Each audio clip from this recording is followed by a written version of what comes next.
To the outside world, the Beatles often looked like a seamless unit. But inside the band, George Harrison's anger toward Paul McCartney was far more intense than most fans realized. What started as small creative disagreements gradually hardened into a deep frustration that shaped the group's final years. Harrison later admitted that he'd gladly join a band with John Lennon again, but not with Paul.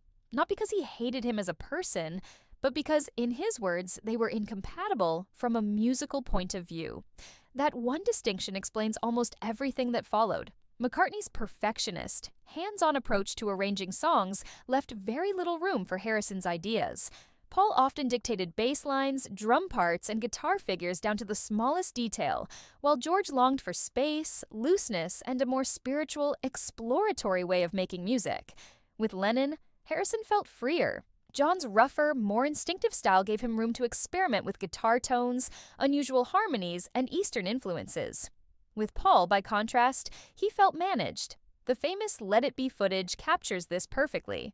While working on Two of Us, McCartney keeps directing Harrison's guitar part until George finally snaps, saying calmly, "I'll play whatever you want me to play, or I won't play at all." It's not a tantrum. It's years of pent-up resentment in one line. Not long after that exchange, Harrison actually walked out of the band for a short time. He was exhausted by the hierarchy, by always being the junior partner to the Lennon-McCartney machine. Out of that emotional storm came Wah Wah, which he later described as a direct reaction to the suffocating atmosphere around him. Paul eventually admitted that he tended to talk down to George, partly because he'd known him since he was a shy teenager, tagging along with older musicians. That early big brother dynamic never really went away, even when Harrison had clearly become a brilliant songwriter in his own right. During one session, Paul reportedly said he hadn't thought George's songs were very good before the current album. Harrison immediately pushed back, "That's a matter of taste. All down the line, people have liked my songs." He wasn't just defending his pride, he was staking his claim as an equal.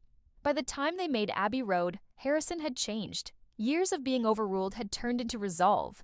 On Here Comes the Sun, he quietly refused Paul's usual tendency to reshape the arrangement, insisting the song was already finished. With Something, he took command even more firmly, guiding the performance and proving he no longer needed Lennon or McCartney to validate his work. At the same time, old patterns lingered. Paul later joked that the band's constant bickering was usually between me and George, even in the early days. Arguments over who would drive, gear, schedules. Those seemingly trivial disputes were the small stones that eventually became an avalanche. After the breakup, the emotional fallout continued. Harrison invited McCartney to the concert for Bangladesh in 1971, hoping for both musical and personal reconciliation. Paul declined, publicly citing legal and visa issues tied to his lawsuit against the band's management. But privately, the wounds from the recent court battles were still raw. In 1974, it was Harrison and McCartney who sat together at New York's Plaza Hotel to sign the documents formally dissolving the Beatles' partnership, with Lennon notably absent. For George, it was closure on years of feeling overshadowed by the Lennon-McCartney juggernaut, a system that had limited him to 1 or 2 songs per album even as his writing blossomed. He captured that pain in Run of the Mill, a song about realizing there was no real place for his growth inside the old structure.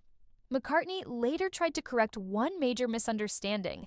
His 1970 lawsuit wasn't, he insisted, an attack on the others, but a desperate attempt to protect the band's music and finances from what he saw as bad management. The emotions were real, but the motives were more complicated than simple hatred. And that's true of his bond with Harrison as well.